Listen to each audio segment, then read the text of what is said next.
Ito ang mainit na balita na siyang dapat malaman ng taong bayan at tila usap-usapan ngayon sa mundo ng social media. Dating senadora na si Leila De Lima tila muling kinarma at mukhang di umano'y mababalik na naman muli sa rehas. Ito'y matapos na basagi ng Court of Appeals ang hatol kung saan tila binaligtad nga nito ang desisyon ng korte na nag-absuelto kay dating senadora Leila De Lima sa isa sa mga drug case nito. Gaano nga kaya ito katotoo? Ating alamin. Pero bago tayo magpatuloy, kung bago ka pa lang sa aking channel ay huwag mo nang kalimutang mag-like, comment at mag-subscribe para lagi kang updated sa mga susunod nating video. Viral ngayon ang naging pahayag ng batigang abogado na si Salvador Panelo kung saan sinabi nga nito na pinawalang bisa ng Court of Appeals ang pag-absuelto kay dating senador na si Leila De Lima. Dagdag pa ni Panelo, ipinadala raw ni Medal Dia at iba pa ang desisyon ng Court of Appeals upang ipawalang bisa ang pag-absuelto ni De Lima sa kaniyang kaso dahil ayon nga umano sa nasabing hukuman ay hindi raw nasunod ang rules of evidence sapagkat tinakot lamang umano ang mga testigo upang magsinungaling, kaya't ang desisyon ng Court of Appeals ay null and void of acquittal, kaya't nararapat lamang umanong ibalik ito sa hukuman at ituloy ang paglilitis. Ayon nga sa viral post online ni Attorney Salvador Panelo found in the Court of Appeals website in a decision dated April 30, 2025, the 8th Division of the Court of Appeals declared null and void the decision dated May 12, 2023 and order dated July 6, 2023 of the Regional Trial Court of Muntinlupa City acquitting Leila De Lima of violation of the Comprehensive Dangerous Drugs Act of 2002 for being issued with grave abuse of discretion. The case is remanded to RTC Muntinlupa to decide the case in accordance with the rules stated in the decision. Ayon pa sa balita source online, just in Court of Appeals binaligtad ang pag-absuelto sa isang drug case ni former Senator Leila De Lima. Ni-reverse ng Court of Appeals 8th Division ang acquittal ni dating Senadora Leila De Lima sa isa sa mga drug case nito. Pinagbigyan ng CA ang hiling ng petition for certiorari na inihain ng Office of the Solicitor General. Anong masasabi nyo dito mga kababayan? At para sa bupang detalye ng balita, narito't panoorin natin ang full video. Ano ang desisyon ng Court of Appeals? Ano yung attorney? Ang desisyon ng Court of Appeals, batay dito sa natanggap ko, ay pinawalang bisa ang pag-aabsuelto kay De Lima sa kaso niya. Sapagkat sa ngayon sa hukuman, hindi nasunod yung rules on evidence. Yung sa testimony, yung recanted testimony na sinasabi ko, hindi naprubahan nila na kaya itong mga nagsinungaling dahil mga tinakot. Hindi nasunod, madali sabi. Kaya sabi ng Court of Appeals, null and void ang acquittal, ibalik sa hukuman at ituloy ang pagbibista. Patunayan nila. O yun, yun ang latest. Ng mga 18 ex-marine ay kasama po yung pangalan niya. At to the fact na nakikita po natin nakasakasama ng mga pinklawan sa kanilang mga rally. Eh di, si De Lima naman malapit-lapit nang bumalik sa kanyang bahay bakasyonan sa kulungan. Kapag nagbago muli ang administrasyon, may sigurado tayo magbabago yan in the next 2 years and a half or earlier. Ang kulungan ang nag-aantay kay De Lima. Hindi ang kanyang mga paglalamierda at ang kanyang mga frailties sa mga managing. Mananagot siya. Sigurado yan. At kasama dyan siyempre si Marcos at si Romualdez at magbubuo sila ng Selda 13 para sa kulungan. Maatunan sila ng mamamayan sa pamumuno ng bagong liderato ng matinot matuwid na panggobyerno. Maraming salamat. Ito po dito po tayo magsimula. Tanga ba ang NBI? Okay na umusga ha? Okay, kasi parang ganyan pinapalabas. Tanga. Di umano ang NBI. Mike Defensor. Tutol si Baligot sa naunang suwestyon ni NBI Director Melvin Matibag na dapat palitan na siya ng mga dating sundalo dahil kabilang din siya sa mga iniimbestigahan. Pakinggan natin ang pahayag ni Baligot. Para siyang nagtatanga-tangahan. Hindi niya alam ang batas, hindi niya alam ang regulasyon. Ang sakit mo magsalita, Attorney Baligot, pabihira. Siya ba ay nagtatanga-tangahan? Siyempre, abogado to si Attorney Baligot Hindi niya naman sasabihin na tanga yan si Matibag. Ito po ang pinapatukuyan dito ni Attorney Baligot ay itong NBI Director na si Matibag. Dahil, sabi, dapat hindi daw siyang abogado nitong 18 Marines kasi meron ding reklamo or meron ding investigasyon patungkol sa kanya, no? So, sabi ko nga, hindi naman niya dinediretso, 'di ba? Marunong magsalita ang mga abogado nang hindi sila mailalagay sa alanganin. O, yan po. Pero sa salitang vlogger, sinasabi niya, tanga ka, Attorney Matibag. Parang ganoon, 'di ba? Wag na tayong maglokohan. 'Di ba? Syempre hindi aaminin ni Attorney Baligod 'yan, pero ganoon na po ang ibig sabihin niyan, no? Alam mo, ang galing din ni Bongbong Marcos, no? Ang dami niyang abogado na tila ginagawa niyang tanga. Isipin mo, isang dropout, isang hindi graduate. Tapos, pinaiikot, ginagawang tuta, ginagawang attack dog nitong mga abogado. Si Claire, tingnan mo anong nangyari. 'Di ba? Kayo na humusga. Mukha bang tanga si Claire sa kanyang mga argumento, sa kanyang mga pinagsasabi? Kayo na humusga. Si Gadon, eto, wala nang kaduda-duda. Tanga talaga. Ito si Attorney Matibag, grabe rin. Bagong Claire. Diba? Sabi ko na nga from out of nowhere, biglang sumulpot. Outsider po ito. Ang balita ko dito kay, itong bagong direktor ng NBI, outsider, hindi po taga-NBI yan, kinuha sa labas. So yan po ang mahirap. Pag galing sa labas, kasi maglalagay lang si Bongbong Marcos ng attack dog. Ganyan din ang ginawa ni Claire Castro, di ba? Parehas na parehas. Abogado, ginawang puppet para pumutak lang. Pumutak nang pumutak.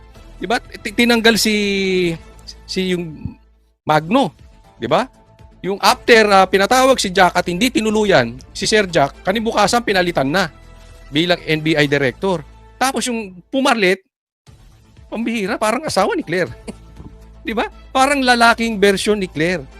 Ang hilig ni Bongbong Marcos sa mga ganyan. Pero tingnan po natin, anong ibig sabihin? Mamaya po pag-uusapan natin yung kay Sarah, yung 1 million. Pero dito muna. Bakit? Wala bang karapatan ang mga 18 Marines na pumili ng sarili nilang abogado na gusto nila? Yun ang punto ron, di ba?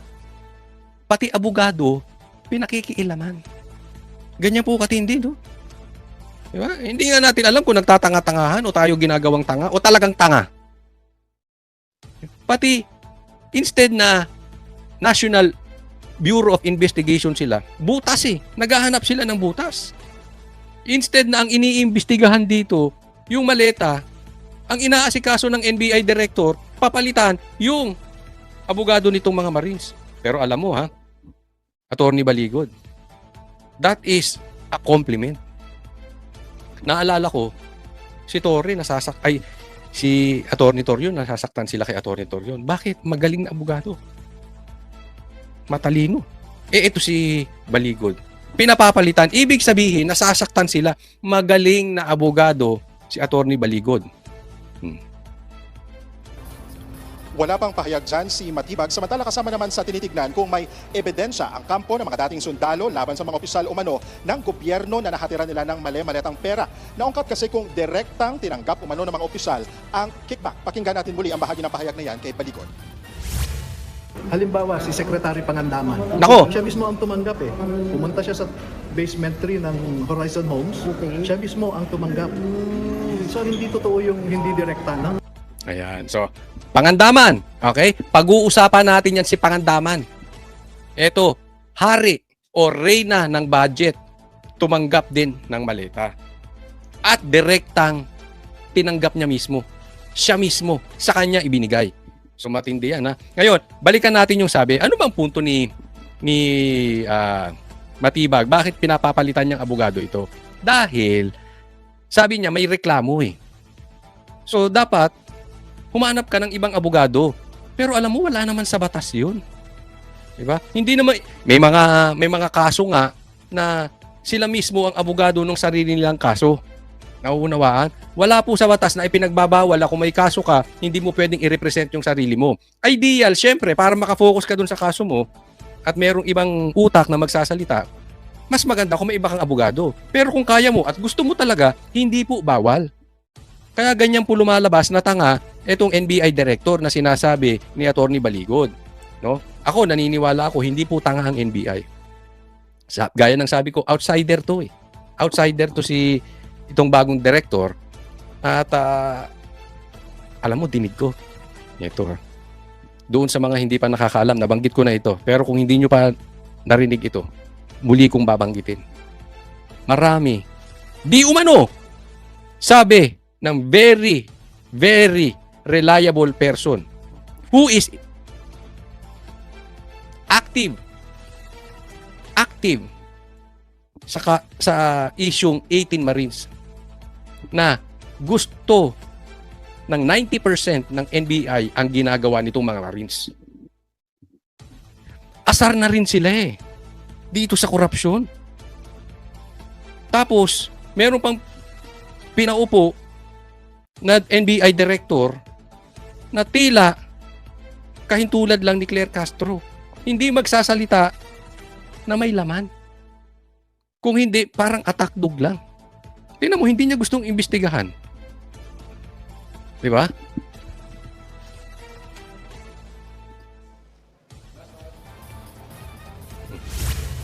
Ang Horizon Home sa Bonifacio Global City sa Taguig ay isa sa mga bahay ni Ko. Samantala, nakipag-ugnayan din tayo sa panig ni Pangandaman pero wala pa siyang pahayag o komento sa ngayon, November 2025, nang mag-resign sa pwesto si Pangandaman bilang delikadesa umano matapos masangkot ang DBM sa issue ng katiwalian. Ruth. Iyon. Matindi po, no? So, itong Pangandaman, no? Para sa inyong kaalaman, ito papakita po natin, ha? Tingnan po natin itong video na ito. Ginawa ko po ito mga siguro 1 month ago, no? Kung hindi ako nagkakamali. Basta more or less, mga ganun, mga 1 month ago. Pakinggan po natin, ha? No, kukomentaryohan natin yung video ko. Oh, pauna pa lang to ha. Kung hindi nyo iimbestigahan ito, hindi natin dapat tigilan ito sa ating mga kababayan dyan, sa taong bayan. Ha? Ito po si Pangandaman, Budget Secretary. In short, hari ng budgetan. No, hari, hindi Reyna. Siya ang head, budget secretary ito si Pangandaman. Tahimik. Papayag kayo nun. Imposibleng walang alam itong, di ba? Kaya nga sabi ko, kung hindi ito iimbestigahan, kakalampagin natin. Ito maganda. Ibinulgar nitong mga Marines. Sinasabi ko sa inyo, tayo po hindi nagmamalaki dito, okay? Pero, yung mga pinagsasabi natin, may patutunguhan. Hindi po tayo sa nagmamagaling, pero meron tayong nakakausap na alam natin, lihitimo at may alam diyan sa loob. Merong alam na mga magnanakaw diyan sa loob. Alam yung anomalya sa loob. Kaya sinabi sa amin, sinabi sa akin, itong si Pangandaman, involved to. Di umano. Kaya nga sabi ko, hindi dapat to papalagpasin. Imposible, ikaw ang hari o reyna ng budgetan tapos tahimik ka. Imposibleng hindi mo alam. Kaya pala tahimik. Binibigyan din ng maleta. Nagigets nyo na? Nabibigyan ng maleta. So anong gagawin mo? Tahimik ka. Kasi sasabit ka rin eh. Bakit? Corrupt din.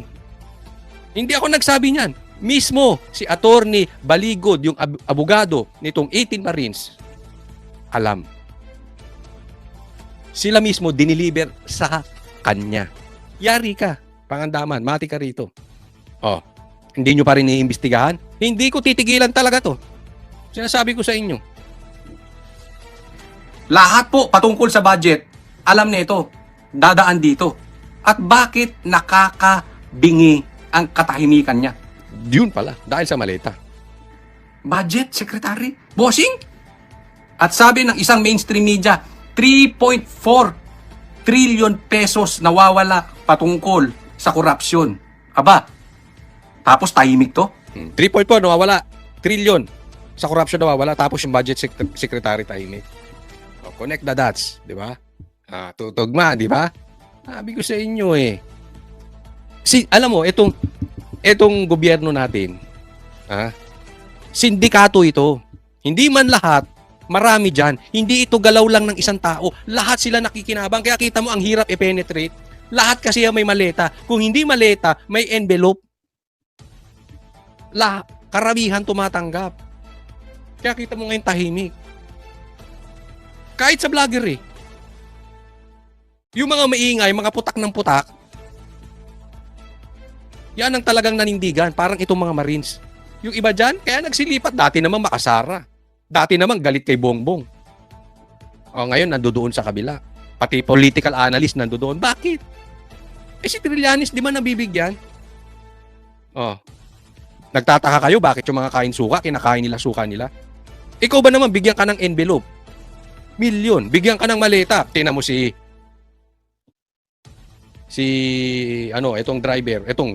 etong si De Lima.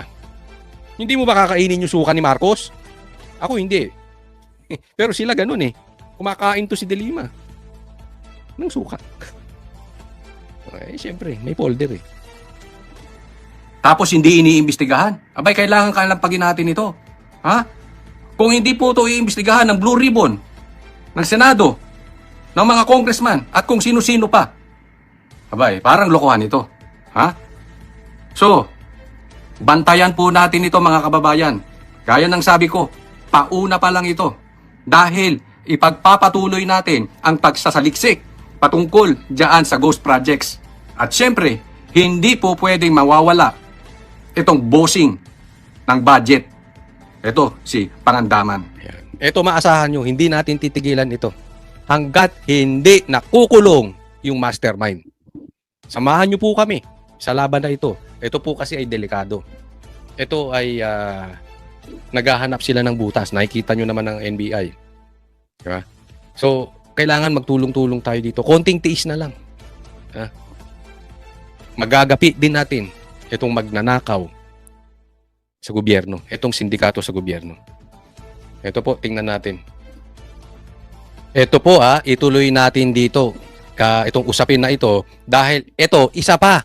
Di umano, isa sa mastermind kasama nung magpinsan diyan sa Nakawan, sa Ghost Projects, diyan sa flood control scandal. O yung kanina, hari ng budgetan, ito naman, si Mr. Balato.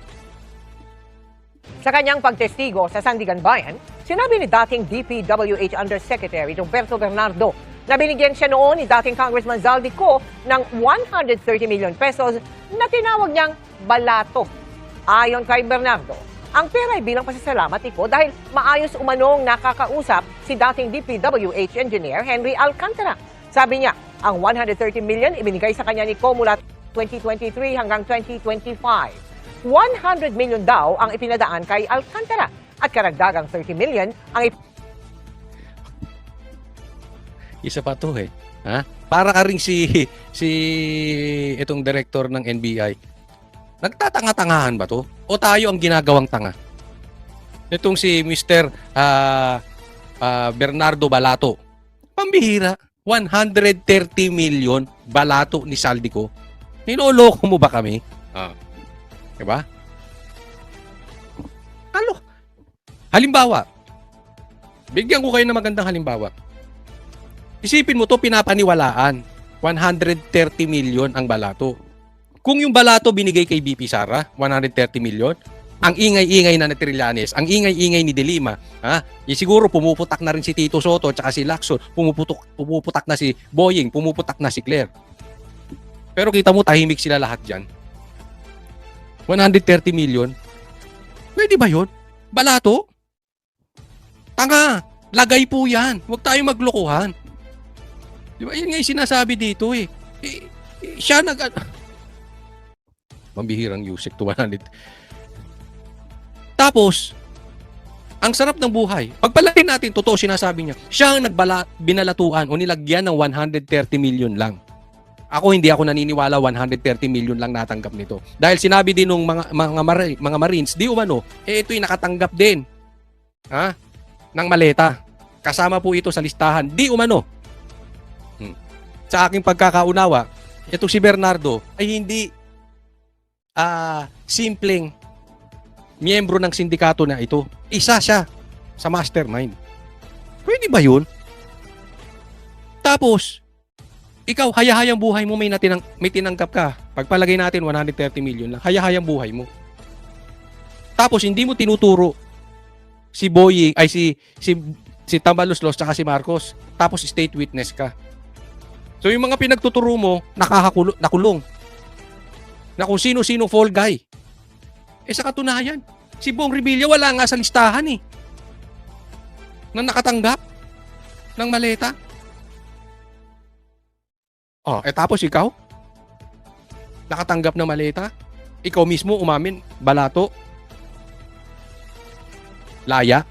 Talagang niloloko tayo na itong gobyerno to. Talagang ginagawa tayong tanga na ito si Bernardo. Isa pa ito. Silang dalawa. Ha? Nagpagamit din doon sa magpinsan si Pangandaman, ito si Bernardo. Ako. Pinadaan kay dating DPWH Regional Director Gerald Pacanan. Hinihinga namin ng pahayag sina Ko, Pacanan at Alcantara. Ito ang unang pagtestigo ni Bernardo bilang state witness sa kasong malversation laban kina Ko at 15 pang individual sa Sandigan Bayan 6th Division. Alam mo, ang sakit sa loob dun. Hinahabol natin yung mastermind, yung magnanakaw ng ghost projects. Tapos ang itinuturo nito fall guy. Etong si Bernardo. Yan ang tinuturo niya. Diba? Palihis tayo eh.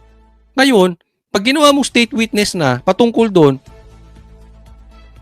hindi mo na makakasuhan yan. State witness na eh. Ito ng substandard umanong flood control project sa Oriental Mindoro.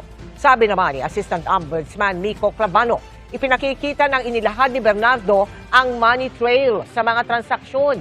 Nilinaw rin ni Clavano. Anong money trail sa transaksyon? Ang linaw-linaw, pambihira. Ang linaw-linaw ng money trail. Ang linaw-linaw ng ebidensya. Ang pinupunto po dito, si Bernardo po daw ang nagbibigay ng linya ng ebidensya para mahuli yung mastermind. Ang linaw-linaw po na hinahatiran ng maleta ng 18 Marines si Tambaluslos at saka si Marcos. Kasama si Bernardo, kasama si Pangandaman. Tapos ang papaniwalaan nyo, yung sangkot sa krimen. Yan po yung masakit eh. Nung nag-submit at nagreklamo tong 18 Marines sa Ombudsman, instead na imbestigahan yung mga sangkot, ang iniimbestigahan yung mga Marines. Na yung mga Marines hindi tumanggap ng milyon-milyon. Meron nga tinanggap sila, balato 3,000 daw. For the boys, 3,000. Siguro naman yun, lehitimo. Kasi sa mga security, ganun talaga bigayan. Hindi po balato yun, for the boys ang tawag doon. Ito po, 130 million. Nakakatanggap ng malita. Di umano. Tapos, yung walang krimeng ginawa, ayaw nyong paniwalaan. Tapos yung may krimeng ginawa, yun ang pinapaniwalaan nyo. Na si Bernardo. Hindi namin kayo titigilan dyan sa kalokohan yung yan. Akala nyo, makakaligtas kayo? Dito sa mga siniwalat ng 18 Marines? Excuse me po. You are just delaying it. But this is obvious. Tingnan mo. Walang pumupuyok dun sa mga kainsuka na dilawan. Mangilan-ngilan, siguro si Guanzon. Pero yung mga ibang dilawan, yung mga ibang pinklawan, na maingay pagdating sa Duterte, sa ganito, tahimik ko. Kaya isasabi natin eh. Halimbawa, ang tumanggap ng balato, si Marcoleta. 130 million. Anong tawag nyo ron? Lagay, di ba? Oh. Alam nyo kasi, yung mga DDS hindi talaga nakakatanggap. Anong balato? Lagay yan. Mano, na walang blanket immunity si Bernardo. Pag meron kaming kinukuhang state witness, it is only on a case-to-case basis. Never do we give a blanket immunity to people. If there will come a time na meron kaming malaman na hindi niya sinasabi pero sangkot siya at naging most guilty siya, then he will also have to be charged for that case. So, yan. So, hindi niya sinasabi, di ba? Ang sabi niya, yung pagiging state witness daw ni Bernardo ay hindi ligtas siya sa lahat ng krimen. Unless meron siyang sinabi patungkol doon at inamin niya. Hindi niya binabanggit, di ba? Yung magpinsan. Binabanggit niya ba si Bongbong Marcos? Nakakatanggap ng maleta? Tingnan niyo yun. Bakit yung sinabi ni Saldico tumutugma doon sa sinabi ni Gutesa na sinasabi na tumutugma din sa sinabi ng Marines? Bakit? Galing kay Saldico yung maleta. At ang nagbibigay ng maleta, yung mga Marines, kasama si Gutesa. Ito, lihis oh. Lihis na lihis. Sino papaniwalaan nyo? May ebidensya ba? Pabago-bago nga eh. Ay, tingnan ninyo. Tingnan nyo yung hearing before at saka ngayon. At iba-iba na yung ebidensyang ipinapasok. Di ba? Yung Senate hearing. Diyan pa lang, ginugulo na nila eh. Di ba? Inililihis nila. Tapos pinasok na naman nila ngayon si Bernardo para pantakip doon sa issue ng mga 18 Marines. Sama-sama kayong niloloko nyo taong bayan eh. Nagtatanga-tangahan din ba kayo gaya nitong sa NBA director? O kami ginagawa nyong tanga? Kaya naman anong masasabi mo sa balitang ito? Kung mayroon kang hinaing at komento ay mag-comment ka lamang sa ibaba ng videong ito. Maraming salamat.